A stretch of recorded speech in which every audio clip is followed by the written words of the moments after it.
bersama-sama. Semoga apa yang didapat di malam hari ini bisa bermanfaat ke depannya. Berdoa dimulai.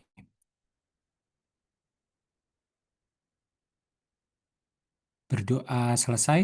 Sebentar ya, bentar-bentar.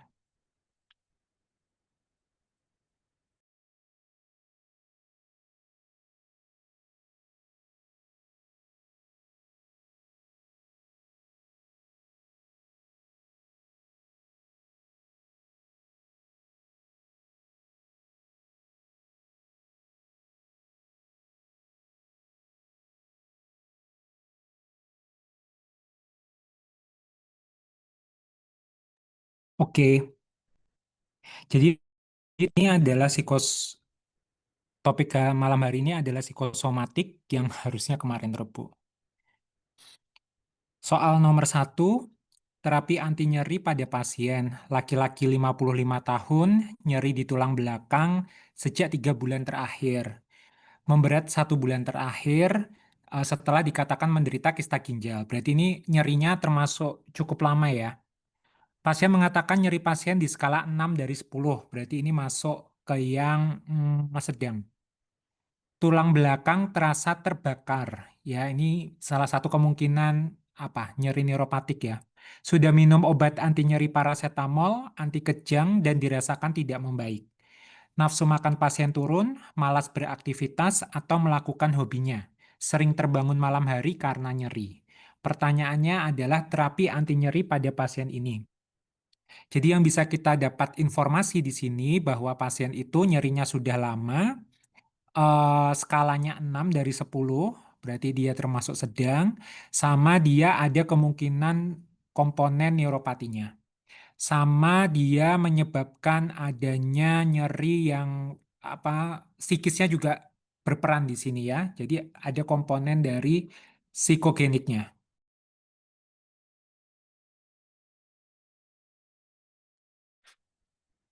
Nah, temen ini kebanyakan jawabnya yang B ya, tramadol, duloxetin sama CBT.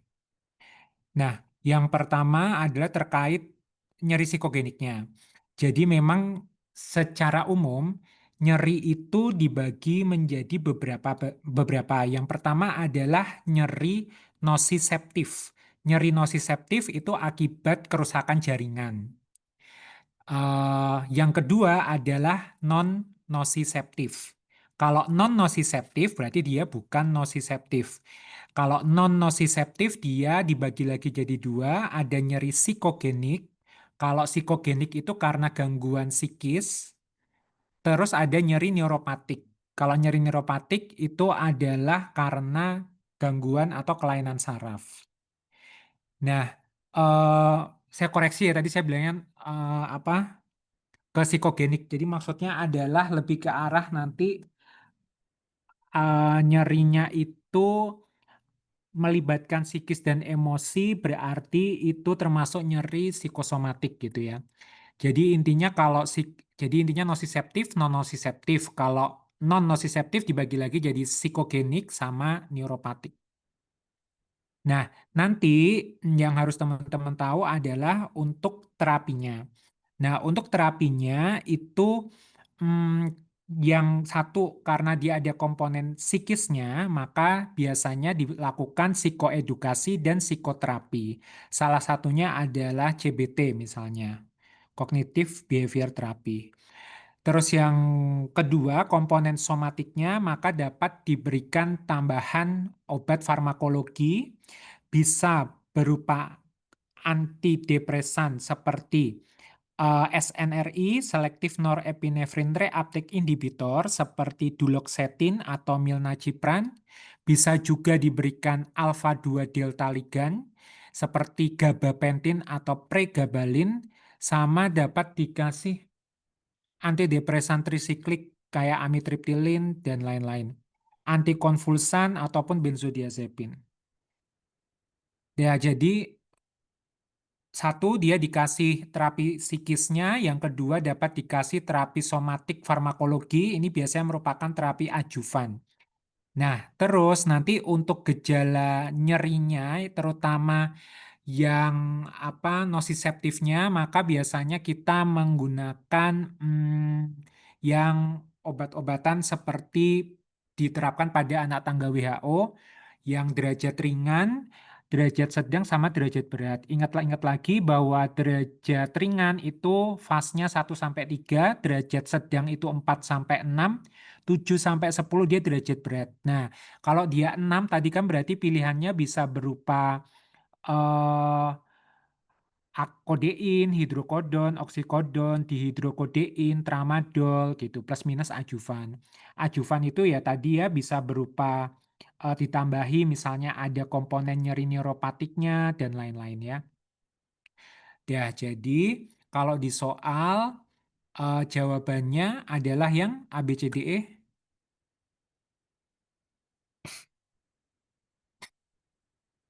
Yang B. mana? Ya, jawabannya adalah B. Dia tramadol, duloxetin, sama psikisnya adalah CBT. Sampai sini ada yang mau ditanyakan dulu? Enggak ya. Sip. Nomor 2, yang termasuk gejala hipertoni parasimpatis. Mengeluh sesak nafas, kadang mengi, hilang timbul. Setiap timbul sesak, merasa sangat ketakutan dan panik, seperti tercekik dan sesak akan mati. Ini kayak panik ya, serangan panik. Kadang timbul sakit kepala dan kaku di leher, sampai menangis takut meninggal akibat penyakitnya. Jantungnya terasa berdebar. Ternyata diketahui punya sakit lambung, sering mules, muntah, sakit perut, kadang mencret. Pasien baru pindah kerja 1 tahun dan dirasakan beban kerja terlalu berat. Pertanyaannya gejala hipertoni parasimpatis. Nah, em, semuanya menjawab E ya, mules, sakit perut, dan mencret. Ya, jadi memang salah satu topik dari psikosomatik kan adalah ketidakseimbangan vegetatif ya. Dia bisa berupa hipertoni simpatis parasimpatis ataupun hipotoni simpatis, ataksia atau amfotoni. Memang kita berdoa bahwa kalau bisa soal-soal yang ini nggak muncul ya. Kalaupun muncul yang udah pernah keluar soal aja. Soalnya memang kadang-kadang tuh agak sulit ya. Nah, pada soal ini yang ditanyakan adalah keluhan yang mengarah ke hipertoni parasimpatis. Nah, kalau hipertoni parasimpatis berarti parasimpatisnya sangat dominan. Yang dinamakan parasimpatis hipertoni berarti dia adalah kondisi mana nih ya? Mana tadi? Tak lihat. Nah, Nah, hipertoni parasimpatis atau nama lainnya adalah vagotoni. Jadi intinya dia disebabkan karena kelebihan ya parasimpatisnya lah. Nah, sehingga dia lebih ke arah rest and digest ya. Sehingga nanti keluhannya, gejalanya biasanya kalau pada saluran pernafasan, dia bisa saja menyebabkan sesak nafas, kayak mirip asma. Itu termasuk parasimpatis. Atau misalnya dia sangat dominan di pencernaan. Jadi dia ada peningkatan motilitas, terus ada hiperasiditas lambung, jadi dia mules, perutnya nyeri, gitu-gitu. Terus dia biasanya juga rest istirahat, berarti dia lebih ke arah jantungnya itu melambat dan lain-lain. Nah, sehingga memang kalau di soal ini jawabannya itu memang kemungkinan antara A sama E. Ya, yang termasuk gejala hipertoni parasimpatis. Tetapi memang kalau ditanya mungkin yang lebih khas atau lebih spesifik terhadap hipertoni parasimpatis itu dominannya adalah saluran cerna sih. Sehingga memang dia jawabannya adalah E. Mules, sakit perut, dan mencret. Tetapi jangan lupa bahwa pada saluran nafas, hipertoni parasimpatis itu terkadang juga bisa menyebabkan sesak nafas. Jadi dia bronkokonstriksi. Kayak mirip asma nanti. Dapat juga disertai bunyi mengi. Gitu. Sampai sini ada yang mau ditanyakan? Mas berarti bisa bisa sebenarnya, cuman lebih utama yang E gitu ya. Oh, iya. Jadi A sama E itu bisa sebenarnya. Nyebelin ya. Mm-mm. Oh, baiklah. Terus mau nanya yang nomor satu tadi itu pilihan yang SSRI, SNRI-nya itu ada pertimbangan nggak ya? Kan Yang ada oh paroxetin, duloxetin. Apakah ada pertimbangan misalnya pasiennya ternyata ada DM atau pasien-pasien dengan kelainan jantung? Ini kan ada paroxetin, ada duloxetin gitu kan. Itu pilihannya kenapa mm-mm. kita milih duloxetinnya kenapa gitu? Oh ya, bentar. Karena memang di sini dikatakan sebentar, sebentar.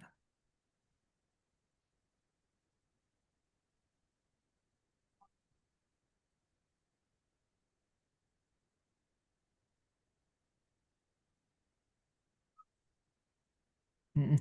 Jadi memang pilihan dari di sini kan memang dia ada komponen eh, pilihannya kan SNRI ya. Contohnya duloxetin. Sebentar, paroxetin tuh golongan apa ya sebentar? Dia itu Tahu. sebentar. Kayak kayaknya bukan SNRI deh ya. Hmm. Saya bentar. Tak lihat dulu. Paroxetin kok kayaknya bukan SRRI ya. Sebentar. Baik, Ya, paroxetin SSRI. adalah SSRI. Ya. Iya, gitu. Jadi pilihannya di sini adalah duloxetin atau kalau yang algoritma ini saya sebenarnya cari dari internet ya. Ini sebenarnya lebih ke arah neuropathic pain. Kalau neuropathic pain itu memang first line-nya biasanya SNRI, TCA, gabapentinoid ataupun yang ini ya, yang topikal focal neuropathic pain. Nah, di sini memang SNRI ya, di sini pilihannya duloxetin atau venlafaxine. Tetapi kalau kita mengacu ke PABD, itu pilihannya bisa duloxetin atau milnacipran. Itu sih, jadi mungkin kalau yang si paroxetin karena dia SSRI. Oh, jadi SSRI nggak masuk ya tadi di diagram Oh, tersebut. oh, Oh, oh, karena oh. neuropathic pain. Oke. Ah, ah, ah, ah. Itu. Oh iya, iya. Oke, Mas. Oke, ada lagi? Oke, kita lanjut ke nomor 3 ya. Gangguan keseimbangan vegetatif yang terjadi pada kasus wanita 24 tahun, dia lemah, letih, sering cemas, pusing, susah BAB, serta mengalami berat badan turun 6 bulan terakhir. Saat ini dia pokoknya dia keluar berdebar di sangkal. Dia adalah mahasiswi arsitektur tahap akhir yang sedang menyusun skripsi. Nadinya 72, lain-lain oke. Nah, pertanyaannya gangguan keseimbangan vegetatif yang terjadi pada kasus di atas. Nah, ini harus agak hati-hati ya. Teman-teman kebanyakan masih terbagi di hipertoni simpatis ataupun hipotoni simpatis. Nah, jadi memang keluhannya ini dia memang nggak disebutkan secara jelas ya. Tetapi di sini salah satu clue-nya adalah 6 bulan terakhir. Jadi kemungkinan kondisi ini itu sudah terjadi cukup lama gitu. Nah, mungkin yang kelihatan di simpatisnya itu adalah yang eh, sering cemas, pusing gitu. Tetapi dia ada lemah sama letih gitu. Nah, sebenarnya ini lebih ke arah hipotoni simpatik. Jadi, hipotoni simpatik itu disebabkan karena awalnya dia hipertoni simpatik, tapi dia berlangsung lama. Akhirnya pasien menjadi lemah dan letih, jadi energi cadangannya sudah banyak berkurang. Gitu. Jadi awalnya dia itu simpatisnya dominan banget hipertonik. Jadi dia biasanya bisa pusing, terus dia susah tidur, nervous, palpitasi, takikardi, tapi kan lama-kelamaan capek. Akhirnya dia jadi hipotonik, dia jadi simpatiknya turun, namanya hipotonik simpatik. Nah, kalau hipotonik simpatik dia biasanya pasiennya akan menjadi lemah atau letih. Tuh. Gejala seperti nervus, tremor, pusing, insomnia biasanya bisa aja masih tetap ada. Juga gejala-gejala gastrointestinal, tetapi perubahan sirkulasi tidak nyata lagi. Tuh. Jadi lebih ke hipotonik simpatik. Gimana? Ada yang mau ditanyakan ini? Bisa dibayangin ya? Oh Mas, makanya kalau misalnya bedain sama amfotoni gitu misalnya, enggak kan Hmm. misalkan, misalnya, oh dia simpatis terus parasimpatis gitu. Itu kan amfotoni nggak sih? Ya, sebenarnya kalau Apa kalau banget? emang, emang ini makanya aku bilang berdoa aja semoga nggak dapet ya. Kalau Fotonya amfetamine, itu harus gantian itu nggak sih, Mas? Kan Ada ah, uang gantian. dulu terus baru gitu. iya, kalau amfetamine dia gantian. Kalau yang dia bersama-sama hancur itu tuh ataksia. Jadi ya Nah ini kalau nggak amfetamine, bersama-sama hancur ya? Enggak ya? nah iya. Cuma dia tuh ya memang ini agak susah ya. Cuma memang mungkin bisa kita pakai perasaan di sini. Ya sebenarnya nggak bisa juga ya. Ya kalau kalau dia kalau intinya kalau dia ataksia, kalau amfotoni memang gantian ya. Ini kayaknya kalau amfotoni agak jauh. Mungkin yang paling dekat adalah sebenarnya ataksia ya. Tapi kalau ataksia kan dia itu kacau ya. Dia kacau berarti dia itu dominan banget. Keduanya itu sama-sama eh, dominan ya. Jadi di situ memang ada yang kelihatan banget simpatisnya sama kelihatan banget parasimpatisnya. Cuma kalau di kasus ini itu lebih ke arah kelihatan lemah, letih itu tuh kayak sesuatu yang capek yang dia tuh awalnya tuh bukan itu gitu. Kebayang nggak maksudku? Jadi kan dia kenapa lemah letih itu karena sebelumnya dia itu simpatisnya tuh dominan banget sehingga sekarang itu ya udahlah dia lemah sama letih gitu.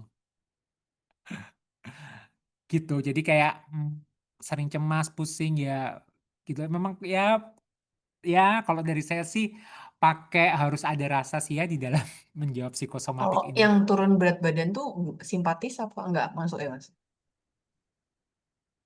Kalau berat badan turun itu sebentar. Kalau kayaknya kalau berat badan turun bentar, bentar, bentar. Deh. Em, mm, mm, mm, mm. Mana ya? Kok aku tidak membaca berat badan turun ya? Oh ini Mas, kakek tik dengan keadaan Masih. gizi yang jelek tuh hipotonis simpatik. Oh iya. Iya, berarti iya ya. Ya mungkin juga karena itu ya, Mbak Oh Sera iya, ya. oke oke, baik. Jadi ya udahlah di apa kalau pokoknya kalau di awalnya hipertonik sekarang jadi kayak capek. Pokoknya kata kuncinya kalau aku sih menjawabnya kayak udah kemungkinan dia udah lama terus dia sekarang jadi lemah letih, kemungkinan dulu dia hipertonis simpatik sekarang jadi lemah tuh jatuhnya ke hipotonis simpatik. Walaupun di soal memang nggak ada clue-nya ya. Gitu aja ya. Izin dok, Oh, mm-mm. kalau Gimana Mas? pseudophagotoni itu contohnya kayak gimana ya dok? Kalau belum pernah.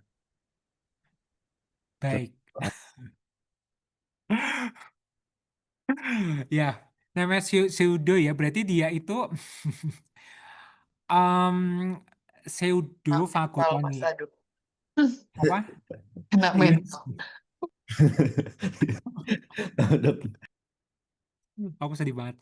Kalau pseudo kan dia palsu ya, dia tuh pseudofagotoni kan berarti kalau fagotoni itu kan nama lain hipertoni parasimpatis ya. Kalau pseudo itu dia eh pseudo ya dia nggak benar ya palsu ya sebenarnya pseudofagotoni ialah dia hipertoni simpatik bentar ya aku berusaha memahami juga gejala subjektif insomnia anoreksia kecemasan lekas marah sebagainya kayak dulu aku pernah jawab pertanyaan Mbak Sera ya yang di apa sesi yang pertama ya kok aku lupa ya Iya, aku juga lupa.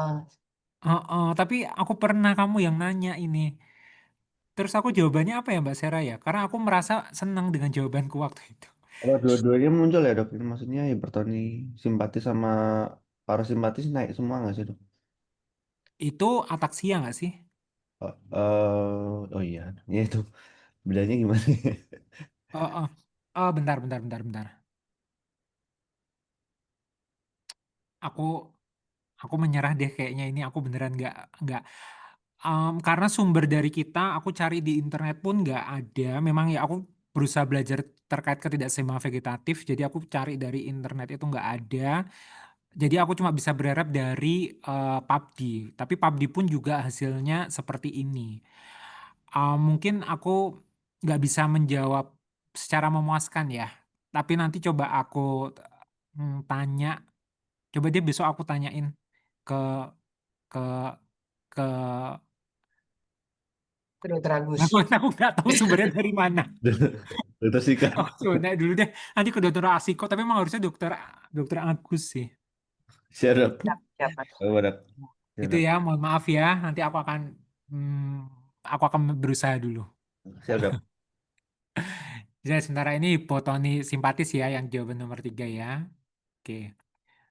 Kita lanjut dulu ke nomor 4, diagnosis yang tepat, wanita 40 tahun, rasa lelah terus-menerus, guru SMP, ibu rumah tangga, 3 orang anak, berlangsung lama 6 bulan 7 bulan terakhir, sudah mengganggu aktivitas sampai dia izin, sering izin. Sulit tidur, nyeri otot, nyeri sendi, sakit kepala, demam hilang timbul. Pemeriksaan fisik dia ketemu demam. Diagnosis yang tepat 100% udah jelas ya, sindrom lelah kronik. Kalau lelah kronik itu minimal berapa bulan? 6. Dia 6 ya. Tuh. Kalau depresi minimal berapa lama? 3 bulan. Baik. 2 minggu. 2 Iya, minggu. kalau depresi 2 minggu aja. Ini Belum. agak nggak nyambung ya, loncat-loncat. Ya, ini jadi benar masuk ke sindrom lelah kronik. Nah, untuk sindrom lelah kronik itu minimal adalah gejalanya 6 bulan. Terus dia penyebabnya etiopatogenesis katanya bisa berhubungan dengan infeksi virus kayak EBV, CMV, herpes, dan lain-lain. Bisa juga karena faktor imun. Selain itu juga bisa dihubungkan sama penurunan CRH. CRH itu kan hormon yang merangsang kortisol, sehingga kortisolnya juga rendah. Makanya kalau kortisolnya rendah, orang itu biasanya capek, lemah gitu ya. Tuh. Terus kalau dicek pemeriksaan fisik, terkadang bisa aja dia ada mialgia, artralgia, limfadenopati, demam sumber, nyeri kelenjar aksilat, faringitis, dan lain-lain. Oke, jadi benar ya jawabannya adalah sindrom lelah kronik. Hati-hati jangan ketuker sama fibromialgia. Kalau fibromialgia itu termasuk sebenarnya topiknya siapa tuh Remato, bisa juga ke ada versi psikonya ya, dan dia punya kriteria yang ada 11 dari 18 tender point yang diperiksa nyeri. Oke.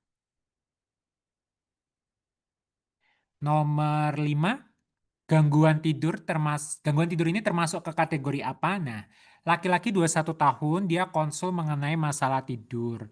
Saat tidur pasien terbangun kemudian merasa tidak dapat menggerakkan seluruh badannya. Mengaku dia tidak bisa bicara dan sulit bernafas. Berarti ini kayak tindihan ya. Atau nama kerennya adalah sleep paralysis. 50% menjawab parasomnia. 25% menjawab hipersomnia. Baik. Hipersomnia itu tuh hipersomnia, berarti dia lawannya insomnia. Berarti kalau hipersomnia dia tidur terus. Kebanyakan tidur. Kebanyakan tidur. Nah, jadi agak kita agak aku mau ngomong apa sih? Untuk sumbernya itu terkadang penjelasannya agak berbeda. Jadi kalau kita mengacu kepada DSM yang keempat, yang lama, jadi memang ada istilah insomnia primer sama insomnia sekunder. Yang namanya insomnia primer, dia tidak berhubungan dengan kondisi medis atau kondisi psikologis. Tetapi kalau insomnia sekunder itu namanya sekunder berarti ada yang primernya, maksudnya ada yang menyebabkan dia menjadi insomnia, seperti alkohol, obat-obatan, kelainan psikologis, ataupun penyakit fisik gitu. Jadi misalnya orang depresi, susah tidur. Nah, susah tidurnya ini adalah insomnia sekunder. Nah, itu kalau berdasarkan terkait dengan penyakit yang lain, primer atau sekunder. Tetapi dia juga bisa disebab klasifikasinya, dia juga ada yang dibagi menjadi disomnia ya, berdasarkan kuantitas yaitu insomnia, dia sulit tidur, atau hipersomnia, dia tidurnya berlebihan. Terus ada juga parasomnia. Parasomnia itu adalah kelainan behavior pada saat tidur, ya, sleepwalking, night terror, ataupun nightmare. Nah, tetapi ketika di DSM-5, istilah insomnia primer ataupun sekunder itu sudah tidak ada, gitu. Nah, kalau mengacu ke PABD yang lama, itu memang masih muncul adanya istilah insomnia primer sama sekunder. Kalau dari PABD bilangnya bahwa kalau gangguan tidur primer itu termasuk di dalamnya insomnia, narkolepsi, hipersomnia kronik, paralisis tidur, mimpi yang menakutkan ya, atau sindrom yang lain. Kalau gangguan tidur sekunder itu contohnya gangguan tidur ya pada skizofren, depresi, alkoholisme yang tadi saya sebutkan. Kalau parasomnia tadi, atau gangguan tidur yang bermodifikasi. Itu kalau pakai acuan yang lama. Tetapi sebenarnya kalau acuan yang baru, dia sudah tidak ada istilah primer atau sekunder. Nah, kalau yang baru, dia juga lebih mendeskripsikan terkait parasomnia. Jadi parasomnia itu ada dibagi menjadi yang berhubungan atau terjadi pada fase non-REM ataupun fase REM. Kalau yang terjadi pada fase non-REM itu contohnya sleepwalking atau somnambulisme, sleep talking atau somniloquy, sleep terror, ataupun confusional arousal. Tetapi kalau yang terjadi gangguan pada saat fase REM, dia biasanya contohnya nightmare disorder, hypnagogic dan hypnopompik halusinasi, ataupun sleep paralysis gitu. Sehingga kalau misalnya di soal ini, dia bisa saja, dia kan sleep paralysis nih, nah dia bisa aja masuk ke gangguan tidur primer, ataupun bisa juga jawabannya parasomnia. Tetapi kalau misalnya saya lebih, ya udah pakai yang terbaru aja, jadi lebih ke parasomnia aja.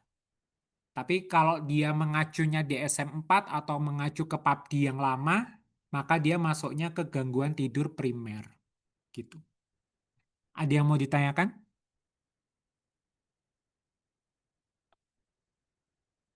Gampang ya? Enggak sih, psikosomatik enggak gampang. Oke, kita lanjut ke nomor 6. Terapi yang paling tepat diberikan pada pasien ini, perempuan 38 tahun, dia kepala cabang suatu bank. Dia hampir putus asa akibat sulit tidur sejak 2 tahun. Ya, jadi dia insomnia udah lama ya, kronik. Dia 2 tahun. Terus dia sudah mendapat berbagai obat seperti estazolam, zolpidem, serta berbagai obat antidepresan dan anxiolytik, tapi tidak ada yang memuaskan hasilnya. Terapi yang paling, dia saat ini sudah letih, nampak letih. Terapi yang paling tepat diberikan adalah, nah, teman-teman kebanyakan 37,5% menjawab C, amitriptilin dan CBT. 25% menjawab zolpidem dan CBT. Oke, jadi memang yang dinamakan insomnia kronik berarti dia biasanya tuh sudah lebih dari 3 bulan kayaknya, 3 bulan. Nah, apalagi dia 2 tahun. Nah, jadi salah satu pengobatannya itu macam-macam. Pengobatan dari insomnia. Yang di sini yang perlu ditekankan adalah sebenarnya tuh CBT-nya. Cognitive Behavioral Therapy itu salah satu terapi yang memang terbukti pada insomnia, ya, CBTI kan, CBT insomnia yang sering diajarkan oleh Dr. Agus. Nah, baru memang kalau perlu diberikan pengobatan baru dikasih obat. Nah, untuk pengobatan sendiri, dia biasanya dapat diberikan golongan seperti benzodiazepin. Benzodiazepin itu bisa berupa short acting, intermediate, atau long acting. Tetapi memang biasanya diberikan itu adalah yang intermediate, ya, seperti alprazolam, stazolam, lora, oxazepam, dan lain-lain. Atau golongan non-benzodiazepin seperti buspiron atau zolpidem. Tetapi kalau buspiron itu bukan, dia lebih ke arah GAD ya. Sementara kalau zolpidem itu bisa tuh. Dia mekanismenya hipnotik non-benzodiazepin. Jadi dia durasi kerjanya pendek. Tetapi kalau zolpidem itu tidak diperbolehkan untuk jangka panjang gitu. Sehingga memang kalau zolpidem ini sudah bukan menjadi pilihan jawaban untuk soal ini. Karena zolpidem tidak boleh diberikan pada jangka panjang. Apalagi dia sudah pernah diberikan sebelumnya nih, sudah mendapat terapi obat seperti estazolam, zolpidem, dan lain-lain ini. Memang di sini tidak terlalu kelihatan jelas, tapi di sini dia sudah lama kata kuncinya dan dia nampak letih. Kemungkinan di sini ada peran depresinya ya, mau ke arah sana. Sehingga jawabannya adalah sebenarnya C. Amitriptilin bisa menjadi pilihan untuk obat insomnia, ya, terapi farmakologi dari insomnia, tetapi memang dia harus ada ke arah gambaran depresi. Nah, sehingga jawaban nomor 5 ini lebih tepat ke arah yang C, amitriptilin dan CBT, karena memang amitriptilin punya efek sedasinya yang kita ambil. Sampai sini ada yang mau ditanyakan? Aman ya, tadi kan kebanyakan sudah menjawab yang C. Oke, nomor 7, gangguan tidur ini masuk ke dalam tipe apa? Pria 38 tahun, sakit kepala, nafsu makan turun, letih, lekas capek, sering deg-degan, sulit nafas tidak ada. Ternyata istri pasien ngomong pasien itu seringkali berbicara sewaktu tidur. Pernah juga pasien berjalan saat sedang tidur ya, somnambulisme. Mengganggu kinerja pasien dan akhirnya mendapat teguran dari atasan. Nah, teman-teman 50% sudah betul menjawab parasomnia ya. Yang lainnya benar-benar rata. Yang lain jawabannya. Oke, jadi sama kayak tadi bahwa dia termasuk ke parasomnia. Oke, kita lanjut ke paket yang kedua, soal nomor 1. Faktor primer yang menjadi penyebab terjadinya kondisi wanita 22 tahun lelah terus-menerus sudah lebih dari 6 bulan. Seorang ibu rumah tangga sudah diceraikan oleh suaminya 1 tahun yang lalu. Pasien punya 3 orang anak, dirawatnya sendiri tanpa bantuan orang lain. Ya, pekerjaan rumah, cari nafkah juga dilakukan seorang diri. Dia ada nyeri sendi, pegal badan, ya, artralgia, kadang-kadang disertai demam tidak terlalu tinggi dan sulit tidur. Dia adalah sindrom lelah kronik. Nah, pertanyaannya, faktor primer yang menjadi penyebab terjadinya kondisi di atas. Ya, kebanyakan 100% sudah tepat ya, yaitu adalah faktor psikososial. Sindrom lelah kronik memang dia seringkali dihubungkan dengan infeksi virus, faktor imunologis, penurunan dari CRH, sama adalah faktor psikologis ya. Tapi di sini memang lebih dominan adalah faktor psikososial ya. Bedanya A sama B itu apa? Kalau psikologis ya berarti dia adalah faktor yang hanya dari dirinya sendiri, emosi dirinya sendiri gitu-gitu. Nah, tetapi kalau psikososial, dia selain faktor dari dirinya sendiri, dia juga ada faktor dari sosial atau faktor dari lingkungan. Seperti di soal dijelaskan memang dia, kata kuncinya dia diceraikan oleh suaminya 1 tahun yang lalu. Dia punya 3 orang anak, dirawat sendiri tanpa bantuan orang lain. Mencari nafkah seorang diri. Ya, jadi memang benar jawabannya A. Oke, terus yang harus teman-teman tahu, sebentar. Eh, eh. Oke, jadi jangan lupa bahwa sindrom lelah kronik nanti kalau ditanya terapinya, pokoknya kalau terapinya itu memang katanya kebanyakan belum memuaskan. Kalau memang dia dominan gejala depresinya menonjol, dapat dipertimbangkan pemberian antidepresi. Tetapi walaupun begitu, CBT itu juga oke banget untuk dilakukan selain dari latihan fisik dan lain-lain. Oke, sehingga jawabannya A. Nomor 2, kembali lagi soal yang seperti ini. Penjelasan yang tepat akan hal yang terjadi. Wanita 27 tahun. 2 minggu ini beberapa kali diminta atasan untuk presentasi. Sejak itu dia sering susah tidur karena membayangkan akan presentasi. Setiap akan tampil dia merasa cemas, berdebar, pendengaran jadi lebih sensitif. Nah, ini adalah gejala dominannya simpatis Simpatis. ya. Atau simpatokoni. Nah, 60% teman-teman menjawabnya A. Gejala simpatokoni yang berupa meningkatnya ambang rangsang autonom vegetatif, atau 40% menjawabnya B. Simpatokoni yang berupa menurunnya ambang rangsang autonom vegetatif. Nah, ini cukup dibayangin aja. Jadi kalau dia dominan simpatis atau hipertoni simpatis, itu sebenarnya gejala-gejala simpatokoni diterangkan sebagai akibat turunnya ambang rangsang autonom vegetatif dengan gangguan konduksi impuls saraf di celah sinaps neuron-neuron yang disebabkan gangguan saluran neurotransmiteramin biogenik.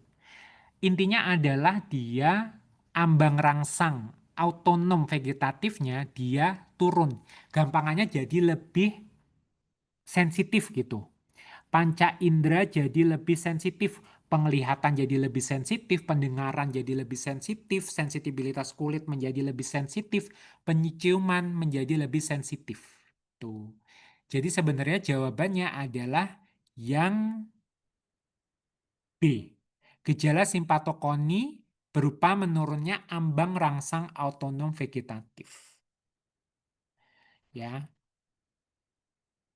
Kalau yang parasimpatis justru dia yang ambangnya itu meningkat. Makanya dia kayak rest and digest. Kalau yang fight or flight kan dia simpatis. Kan dia akan jadi, tubuh akan menjadi lebih sensitif. Hyper awareness. Oke. Soal nomor 3. Yang merupakan tata laksana terapi pada keadaan di atas. Wanita 40 tahun datang ke IGD, sesak nafas, kesemutan ujung jari tangan dan kaki. Dalam 2 bulan sudah mengalami gejala serupa 3 kali. Mengeluh kurang nafsu makan sejak 1 bulan terakhir. Punya DM 5 tahun. 2 bulan ini pergi kontrol tanpa didampingi oleh suami karena suami pasien mengaku sibuk. Sulit tidur sejak 1 bulan, sering kebangun malam hari.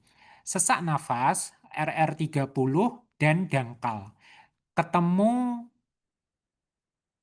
pemeriksaan parunya normal. Dari AGD ketemu pH-nya 7,7, alkalosis, PCO2-nya turun 16, respiratorik. Ya. Yang merupakan manajemen terapi pada kondisi ini adalah apa? Diagnosisnya adalah Hiperventilasi, Bu. hiperventilasi atau serangan panik atau panik disorder. Ya, jadi memang ini kalau memang sudah sampai soal itu menunjukkan adanya gangguan seperti kayak alkalosis respiratorik, memang dia lebih merujuk kepada sindrom hiperventilasi. Memang sindrom hiperventilasi itu muncul juga pada panik disorder, terutama ketika serangan panik gitu. Nah, sindrom hiperventilasi memang dia akan menyebabkan stimulasi beta adrenergik, hiperventilasi, sehingga dia PCO2-nya turun menyebabkan kondisi alkalosis respiratorik. Alkalosis respiratorik akan menyebabkan kadar kalsium bebas di dalam darah akan turun karena dia akan menyebabkan kalsiumnya itu berikatan dengan protein. Selain itu, kadar fosfat dan kadar magnesium juga akan turun karena dia akan masuk ke dalam sel. Sehingga pada pada sindrom hiperventilasi akan menyebabkan hipokalsemia, hipofosfat, dan hipomagnesemia. Tuh. Nah, kalau sindrom hiperventilasi ini, tata laksananya adalah kalau memang yang pertama bisa dilakukan bukan latihan ya, dia bernafas dalam sungkup kantong plastik, inspirasi ekspirasi ya kayak di film-film. Yang kedua, kita dapat menyuntikkan 10 cc larutan kalsium glukonas 10%. Ya, nanti dia akan terasa hangat. Efek placebo, dia akan lebih tenang. Bernafas torako-abdominal dengan menggerakkan diafragma. Psikoterapi CBT ya. Selain itu dia juga dapat diberikan farmakologi seperti benzodiazepin atau SSRI. Nah, sehingga kalau melihat soal ini dia bisa jawabannya A ya, pernafasan torako-abdominal dengan menggerakkan diafragma, sama B itu juga bisa sebenarnya psikoterapi CBT dan anti-ansietas. Walaupun sebenarnya kalau mau ngomongin plek-ketiplek sama sumber, dia selain anti-ansietas bisa juga diberikan antidepresan. Nah, C itu salah karena kalsium glukonasnya adalah 10%. ya 10%. Tuh, D obat-obatan itu jelas salah ya, yang E jas terapi juga enggak. Ya, tetapi kalau lihat kuncinya itu adalah tuh, karena mungkin yang B itu uh, bukan hanya anti ansietas tetapi dia juga bisa atau ke antidepresan. Tuh, jadi yang benar-benar kalau plek ketiplek itu adalah kuncinya yang pernafasan torako-abdominal dengan menggerakkan diafragma. Sampai sini dia mau ditanyakan?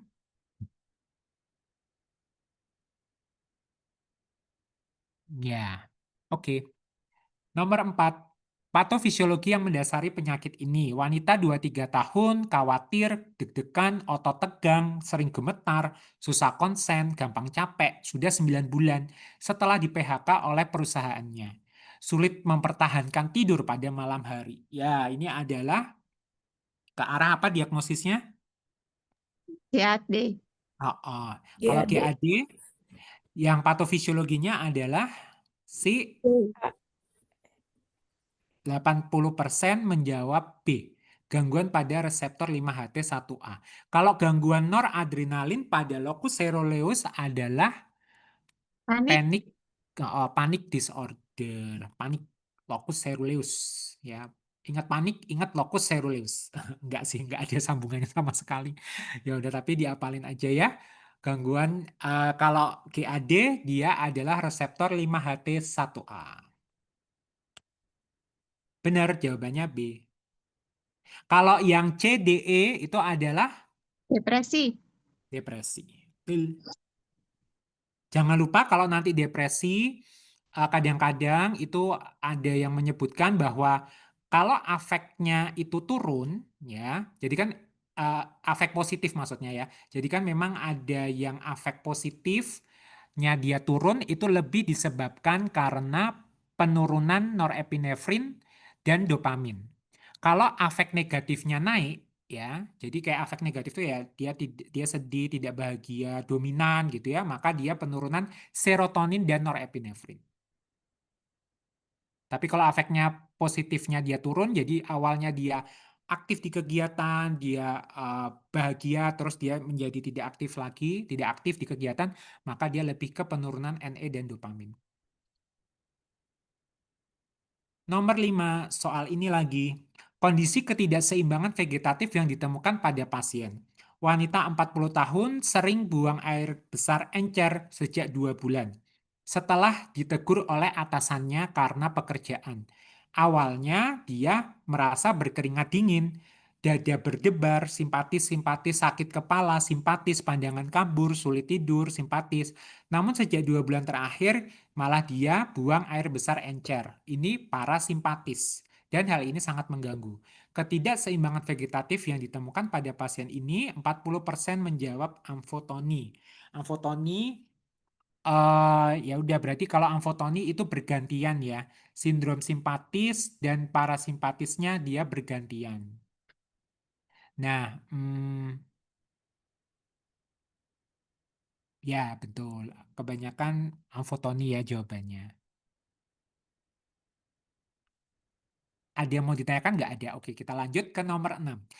Yang termasuk golongan obat penenang minor atau minor tranquilizer neuroleptik. Nah, yang termasuk golongan obat penenang minor. Nah, kalau misalnya ada minor, pasti ada yang namanya mayor. Enggak. Aku mau ngomong apa sih? Oke, teman-teman kebanyakan menjawabnya C, clobazam sama lorazepam. Nah, jadi apa yang dimaksud obat penenang minor dan mayor? Kalau obat penenang minor itu biasanya memang ke arah golongan benzodiazepin. Dalam hal ini contohnya clobazam atau lorazepam. Lorazepam itu golongan yang intermediate, clobazam itu juga masuk yang intermediate ya, tuh. Tetapi kalau obat penenang mayor atau mayor tranquilizer neuroleptik itu biasanya adalah kayak golongan apa tuh? Antipsikotik kayak haloperidol, klorpromazin, tioridasin gitu. Jadi benar jawabannya adalah yang C, clobazam, lorazepam. Kesemuanya adalah golongan benzodiazepin. Ya, minor tranquilizer neuroleptik. Kalau A salah karena memang dia antidepresan. B, trazodon, nefazodon itu juga masuk ke antidepresan. Sertralin, fluoxetine iya, tianeptin, venlafaxine iya. Oke, jadi benar jawabannya yang C. Golongan benzodiazepin. Nomor 7, obat antidepresan yang termasuk golongan RIMA. Reversible Inhibitory Monoamin Oksidase Type A. 60% menjawabnya moclobemid. Ya, jadi mengingatkan aja bahwa depresi tadi ya disebabkan memang dia kekurangan neurotransmitter. Salah satu teorinya ya, kekurangan neurotransmitter seperti norepinefrin, dopamin, serotonin tuh. Nah, sehingga obat-obatannya berdasarkan teori itu ya tujuannya untuk menjaga supaya kadarnya mereka di celah sinaps itu tinggi. Nah, untuk mekanismenya, berdasarkan mekanismenya ada yang sifatnya non-selektif. Kalau non-selektif itu dia akan membuat dia akan bekerja pada semua reseptor. Itu biasanya mengarah kepada obat golongan TCA ya, sehingga memang dia itu banyak side effect yang tidak diharapkan ya. TCA, imipramin, amitriptilin dan lain-lain. Kalau selektif, dia bisa aja selektif ke noradrenalin seperti namanya NARI ya, golongannya NARI. Noradrenalin reuptake inhibitor. Contohnya maprotilin, reboxetin. Kalau dia selektifnya ke 5-HT, serotonin, selektif reuptake inhibitor, contohnya escitalopram, fluoxetine. Nah, ini paroxetine, sertralin, fluoxetine, dan lain-lain. Kalau dia mengarah ke yang noradrenalin sama si serotonin, nah itu SNRI, venlafaxine, duloxetine atau milnacipran. Nah ini tadi ya yang untuk anti nyerinya apa tuh? Yang apa tuh? Saraf tuh ya. Nah ada juga yang dia dopamin sama si noradrenalin. Contohnya bupropion. Nah, yang pertanyaannya adalah RIMA, reversible inhibitory monoamin oksidase, itu adalah si MAOI ya.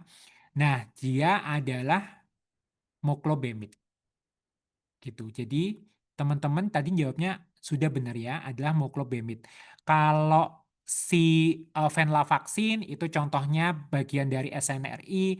Kalau misalnya si sertralin, fluoxetine itu ke SSRI. Nanti kembali lagi sih ini mau nggak mau juga dihafalkan ya yang kas-kas gitu. Kalau misalnya contohnya, sebentar, aku tuh ada catatan. Nanti ini bisa dibaca. Nanti dari catatannya Mas Nuklir ini sih menurutku bisa membantu mengingatkan aja misalnya nih ya, yang bisa untuk nyeri neuropatik tadi kan si SNRI seperti duloxetine, venlafaxine, depresi postpartum, nevadozone, first choice kehamilan, sertralin, gitu-gitu ya. Ya, ada yang mau ditanyakan? Kalau kayak si golongan nevadozone ini tuh dia masuk yang atipikal ya. Tuh. Bupropion itu juga dia bilang masuk atipikal, tapi sebenarnya dia ada juga yang mengkategorikan dia selektif terhadap dopamin sama norepinefrin. Ya, nanti bisa dibaca di sini ya. Oke, jawabannya deh moclobemid ya, Rima. Soal yang paket 3 adalah soal nomor 1. Contoh sindrom ansietas menurut DSM-4 adalah, ya ini sebenarnya dari sini udah kelihatan ya, termasuk sindrom ansietas 100% sudah menjawab dengan tepat, yaitu adalah PTSD, Post Traumatic Stress Disorder. Nah, sebenarnya kalau di DSM-4 itu tuh anxiety disorder itu dibagi jadi banyak banget ya. Contohnya banyak banget. Jadi dia tuh kayak dikelompokkan jadi satu. GAD, panik, agorafobia, atau fobia yang spesifik ya. Fobia hewan atau fobia takut ketinggian dan lain-lain itu masuk ke anxiety disorder. Atau OCD, PTSD, acute stress disorder, dan lain-lain itu masuk ke anxiety disorder kalau DSM-4. Tetapi kalau DSM-5 dia itu lebih dibagi lagi. Bukan lebih dibagi lagi. Dia itu pembagian klasifikasinya lebih rinci. Jadi kayak misalnya PTSD, maaf, kayak misalnya, ya betul, PTSD, atau misalnya acute stress disorder, adjustment disorder ya, itu dia dikelompokkan sendiri menjadi trauma and stressor related disorder. Jadi kayak dikeluarin gitu. Jadi DSM-5 itu lebih, kalau DSM-4 itu lebih ngumpul jadi satu. Tapi kalau DSM-5 lebih dispesifik-spesifikan lagi. Nah, terlepas dari itu, nanti bisa dibaca, dia masuk, contohnya adalah PTSD. Gitu. Kalau mood kan dia bisa ke depresi dan lain-lain ya. Bukan masuk itu. Mengingatkan aja yang namanya PTSD itu sebenarnya ya secara teori itu bisa tegak kalau muncul biasanya dalam kurun waktu 6 bulan setelah kejadian traumatik yang berat. Jadi yang namanya PTSD itu memang faktor stresornya itu penting ya. Jadi dia harus stres yang berat gitu. Jadi bukan stres yang kayak lucu-lucu, kayak misalnya pindah sekolah, pindah rumah, terus dia stres gitu. Itu bukan ya. Kalau PTSD itu harus yang berat gitu biasanya. Sehingga dia yang khas kalau soal itu dia uh, akan ada fenomena re-experiencing, mengalami kembali, flashback. Misalnya dia dulu sempat tenggelam, maka dia kalau lihat kena air gitu, tiba-tiba dia flashback. Dan dia biasanya avoidance, menghindari stimulus terkait trauma. Dia nggak mau ke tempat liburan yang ada airnya, danau, dan lain-lain. Hyperarousal, kesiagaan berlebihan, irritability, terus sulit konsentrasi, dan lain-lain. Dan biasanya kalau PTSD durasi keluhannya minimal 1 bulan. Terkadang dia juga ada disosiatif spesifikasi. Jadi dia bisa aja kayak dipersonalisasi.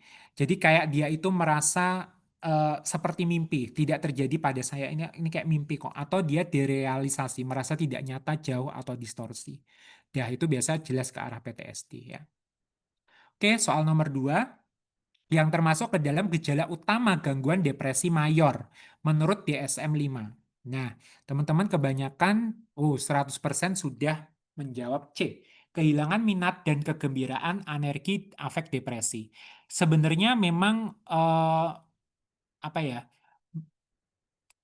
Berdasarkan DSM-5, mau DSM-5, DSM-4, mau ICD-10, ya pokoknya memang kalau saya ngapalinnya gampangnya pakai yang ICD-10 karena dia memang mirip-mirip kok. Kalau di ICD-10 itu gejala utamanya itu 3A ya. Anhedonia, anergia, sama afek depresif. Ya, itu adalah gejala utama 3A ya. Afek depresi ya, jadi dia itu memang kayak tampak sedih, perasaan depresi, anergia, dia tidak ada energi, mudah capek, tenaganya nggak ada. Sama anhedonia, yang awalnya dia minat sama sesuatu, semangat terhadap sesuatu, dia hilang. Gitu ya. Ya, itu adalah gejala utama. Tetapi sebenarnya kalau memang mau ke arah DSM-5, dia itu yang harus ada itu yang di bold ini adalah depressed mood sama penurunan interest atau pleasure. Jadi ya sama aja, hilangnya minat atau semangat ya. Dah, ini dia C. Kehilangan minat, kegembiraan, anergi, afek depresi. Ini malah lebih ke ICD-10 ya.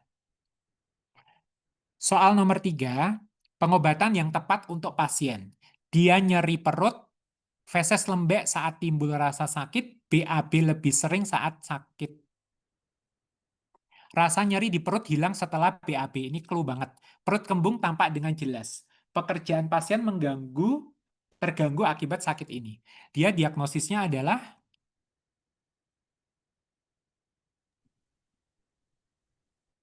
IBS. Yes. Dia IBS ya.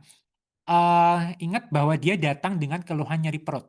Nah, teman-teman kebanyakan menjawabnya terbagi 40% ke ranitidin dan atapulkit sama 40% disiklomin dan mebeverin. Apakah itu sebenarnya? Ya, ini adalah IBS. IBS nanti bisa ya pokoknya IBS saya rasa pasti teman-teman udah tahu ya. Tapi memang kalau IBS tuh hampir semuanya itu pasien akan mengeluhkan rasa nyeri atau rasa tidak enak di perut ya. Tuh, kayak mirip kayak dispepsia intinya. Tetapi pokoknya dia biasanya berhubungan sama perubahan pola BAB dan dia biasanya itu ketika dia sudah BAB dia rasa nyerinya itu akan membaik. Nah, untuk pengobatannya itu biasanya kalau di PABD ini dia itu bergantung kepada derajat ringan, sedang, atau beratnya. Ya, kalau dia ringan, itu biasanya datang ke dokter hanya sesekali saja. Biasanya kelompok ini cukup dengan edukasi ataupun psikoterapi. Hindari makanan yang menjadi pencetus. Kalau konstipasi, dia tinggi serat. Kalau ada kembung, dapat diberikan psilium atau dikasih metil selulosa. Kalau dia yang sedang, ini sudah mulai ada gangguan pada aktivitas sehari-hari. Nah, jelas sekali berhubungan dengan pencetus seperti makanan atau stres. Faktor psikologis lebih menonjol. Nah, ini juga juga dapat diberikan terapi medikamentosa jangka pendek seperti kalau dia nyeri maka dapat diberikan antispasmodik seperti disiklomin, melbeverin hidroklorid atau trimebutin. Kalau dia diare dapat dikasih loperamid 2-4 mg 4 kali sehari. Ya, kerjanya mempercepat penyerapan ion, air, dan memperkuat tonus sphincter ani. Dapat juga dikasih kolestiramin. Untuk konstipasi yang dominan, jangka panjang ialah dia tinggi serat. Ya. Obat-obatan yang diberikan dalam waktu singkat seperti dapat dikasih laksatif atau cisaprit. Dan lain-lain. Psikoterapi juga membantu. Kalau dia gejalanya berat, ya itu biasanya gejalanya sulit ditangani, itu tidak berhubungan dengan makanan, aktivitas, atau perubahan fisik yang lain biasanya. Lebih sering nanti disertai kelainan psikis seperti ansietas dan depresi atau somatisasi. Nah, kalau ini Dia menghilangkan rasa nyeri yang hebat, dianjurkan dikasih antagonis 5-hidroksitriptamin yang menekan perangsangan saraf visceral aferen atau hipnoterapi. Dia jangan lupa dikasih psikoterapi ya, seperti antidepresan, ansiolitik, ataupun kombinasi antidepresan dan ansiolitik. Jadi kalau di soal, dia lebih dijawab, lebih ke arah yang ABCDE.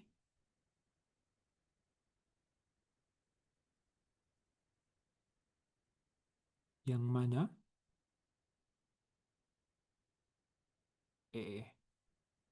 ABCDE. IBS. Keluhannya adalah nyeri perut. Fesesnya lembek. Jadi dia adalah yang A ya. Ya, Dok. Disiklomin sama mebiverin ya untuk antispasmodiknya gitu. Kalau si Cisaprit itu dia adalah prokinetik Cisaprit. Nih, ini diberikan kalau contohnya adalah misalnya konstipasi yang pada yang derajat sedang. Metoclopramid dia juga prokinetik, acetaminophen nggak nyambung, ranitidin atau pugid nggak ya. Pilihannya kalau dia lebih ke arah diare biasanya adalah loperamid ya kalau dari panduan PABDI. Ranitidin juga nggak ya. Tuh. Sehingga benar jawabannya adalah A. Nomor 4, antidepresan yang tepat diberikan pada pasien. Laki-laki 45 tahun, nyeri ulu hati, susah konsentrasi sejak bercerai, merasa lambat dalam menyelesaikan pekerjaan, sedih menyesali masa lalu dan sulit tidur, mengeluhkan berat badannya naik, sering berdebar dan berkeringat. GDS 194, riwayat DM disangkal. Berat badannya naik banyak, yaitu 9 kilo dalam 1 bulan. Nah, antidepresan yang tepat. Jadi ini intinya antidepresan yang jangan meningkatkan berat badan. 100% menjawab duloxetin ya. Jadi memang beberapa antidepresan itu dapat menimbulkan efek samping.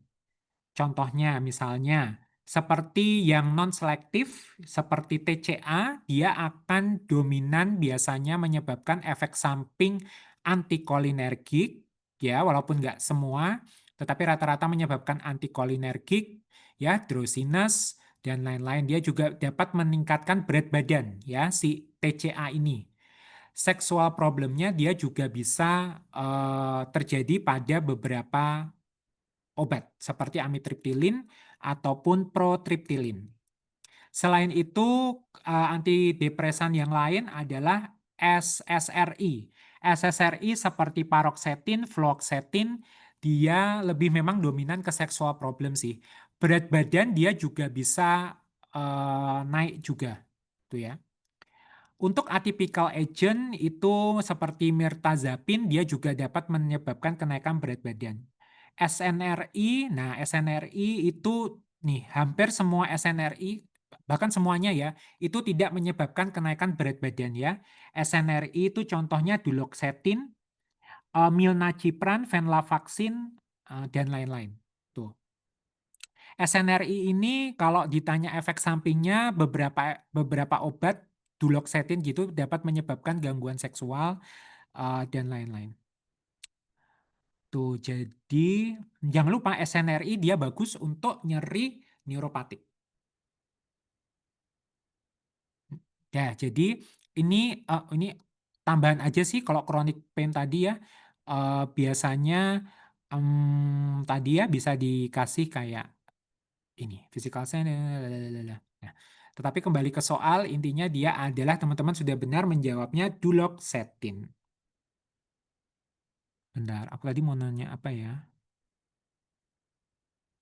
Enggak ya. Kayaknya itu aja. Imipramine kan enggak ya. Mirtazapin juga menaikkan berat badan. Nomor 5, sampai sini dia mau ditanyakan enggak? Enggak, oke. Apa diagnosis yang paling mungkin? Wanita 42 tahun setelah 16 tahun mengalami nyeri perut kuadran kiri bawah hilang timbul. Dia keluhan yang lain nggak ada. Terus dia diperiksa apapun, lab apapun, scan dan lain-lain dia normal. hasil dari pemeriksaan pokoknya negatif semua. Nah, diagnosis yang paling mungkin teman-teman kebanyakan menjawabnya 60% adalah kelainan somatisasi. Sementara sisanya menjawab hipokondriasis sama body dysmorphic disorder. Ya, jadi hmm, em, ya, jadi kita bahas satu-satu. Memang jawabannya benar adalah kelainan somatisasi. Kelainan somatisasi, bentar. Oke, kelainan somatisasi pada prinsipnya dia adalah eh, kelainan somatik. Somatik kan tubuh ya. Jadi somatisasi intinya dia itu karena kelainan psikis dia menyebabkan keluhan fisik gitu. Jadi biasanya dia itu keluhannya itu khasnya biasanya dia itu khasnya itu adalah dia biasanya itu banyak. Misalnya sering pusing, sering berdebar, sering sakit badannya gitu-gitu. Terus memang biasanya secara per definisi kelainan somatisasi itu ada yang bilang bahkan harus sampai 2 tahun. Keluhannya nggak sembuh-sembuh lah, tapi hasil pemeriksaannya normal semua. Tuh. Tetapi ya udah kalau biasanya soal itu biasanya tidak menunjukkan waktunya. Jadi pokoknya dia kata kuncinya ada keluhan somatik tapi dia pemeriksaan semuanya normal. Nah, reaksi konversi kita lihat yang A. Reaksi konversi itu biasanya berhubungan sama motorik ataupun sensorik. Misalnya ada stresor, terus dia jadi buta. Jadi kayak sensoriknya kayak hilang gitu. Jadi kayak dia tidak bisa melihat karena stresor yang berat tuh ya. Nah, itu adalah contohnya konversi. Pokoknya kelainan sensorik atau motorik. Dia tiba-tiba stres, tiba-tiba mendengar misalnya keluarganya ada yang meninggal, tiba-tiba dia jadi lumpuh gitu. Motoriknya hilang. Padahal diperiksa normal semua. Nah, itu adalah kelainan konversi. Tiba-tiba buta gitu, tiba-tiba lumpuh. Terus kalau yang hipokondriasis itu biasanya eh, dia itu percaya kalau dia itu punya satu penyakit yang parah biasanya. Aduh kayak saya ini kayaknya punya punya kanker nih dari semua dari Google lah ini pokoknya dari gejala-gejala ini kanker banget gitu. Dia tuh terus berusaha mencari pembenaran. Jadi dia itu biasanya akan mirip sama kayak gangguan somatisasi. Jadi dia akan biasanya juga banyak pergi ke dokter dan melakukan banyak pemeriksaan walaupun hasilnya normal. Tetapi yang khas pada hipokondriasis, biasanya dia akan membawa diagnosis, dia biasanya percaya dia punya satu penyakit khusus yang berat biasanya, dan dia sangat dominan banget di psikologisnya tuh kelihatan banget gitu. Sementara kalau somatisasi, dia itu biasanya masih kelihatan kayak tidak terlalu jelas, tetapi dia memang kalau diperiksa hasilnya normal gitu ya. Nah, itu hipokondriasis. Kalau body dysmorphic disorder itu intinya adalah false persepsi atau dia itu percaya kalau tubuhnya itu nggak benar. Misalnya sehingga dia biasanya kalau body dysmorphic disorder dia itu sering sering apa tuh operasi plastik gitulah gampangannya. Kayak kok kayaknya hidungnya ini nggak benar, ini menceng ke sini dan lain-lain, hidungnya jelek dan lain-lain. Nah, itu adalah kelainan body dysmorphic. False perception atau exaggeration defect in patient physical appearance. Factitial disorder, kalau factitious dia itu dia apa? Dia senang menjadi pasien sehingga dia sering ke dokter untuk mendapatkan perhatian. Jadi dia suka berperan menjadi pasien, sick role gitu. Bedakan sama malingering. Kalau malingering dia pura-pura menjadi pasien supaya mendapatkan tujuan tertentu. Dalam hal ini adalah misalnya asuransi. Jadi misalnya dia pura-pura sakit supaya dapat surat sakit supaya nggak ikut ujian dan lain-lain. Nah, kalau factitious disorder memang dia senang aja mendapat perhatian dari tenaga kesehatan. Oke, jadi kalau di soal ini jawabannya adalah yang kelainan somatisasi. Nah, walaupun kelainan somatisasi kadang-kadang ada juga yang spesifik dia nyeri memang. Jadi keluhannya itu nyeri, tetapi nyerinya itu diperiksa apapun hasilnya normal. Nah, itu eh, ada nama khususnya aku lupa, kelainan nyeri somatisasi Pak ya, kelainan nyeri somatik atau apa gitu. Tapi memang dia merupakan bagian dari payungnya itu adalah somatisasi disorder. Dia sampai sini dia mau ditanyakan? Sebelum kita masuk ke nomor terakhir, yaitu nomor 6. Pasien dengan sindrom lelah kronik. Tadi ya, sindrom lelah kronik, patofisiologinya tadi memang dia berhubungan dengan infeksi virus, dia berhubungan dengan gangguan imunologis, dia juga berhubungan dengan ABCDE. Capek nih. B. Ya, dia berhubungan dengan penurunan kortikotropin releasing hormone dan penurunan dari kortisol. Oke, ya. Sampai sini ada yang mau ditanyakan? Berarti minggu depan ini ya ujian preboard yang kedua. Iya dok. Oh, oh. Materi yang paling susah apa? Maksudnya materi itu juga nggak tahu ya. Yang masih bingung apa? Yang paling nggak bisa dipahami? Nggak paham semua kalau saya bingung jadinya.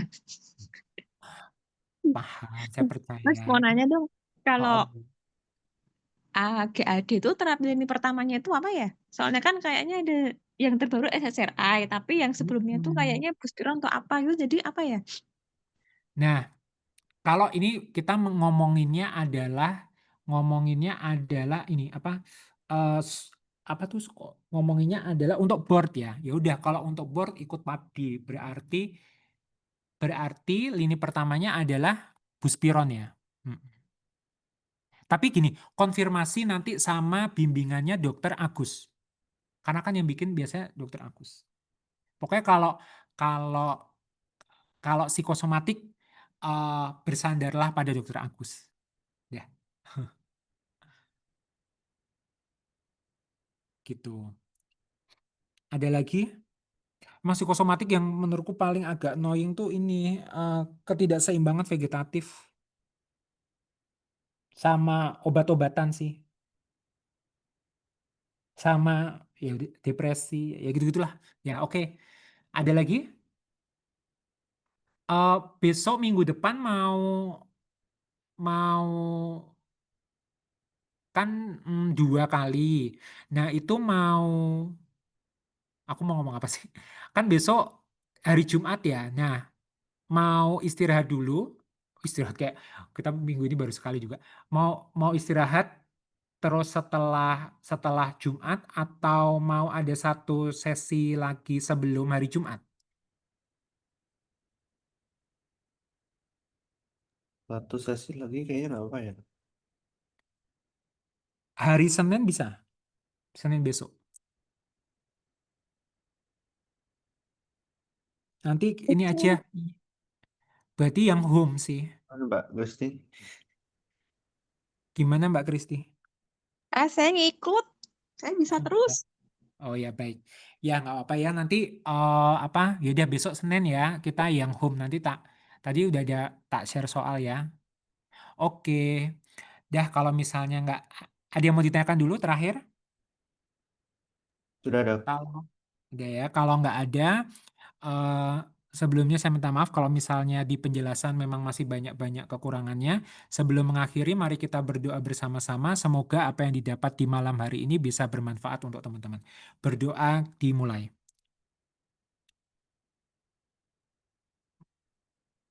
Berdoa selesai. Oke, makasih ya.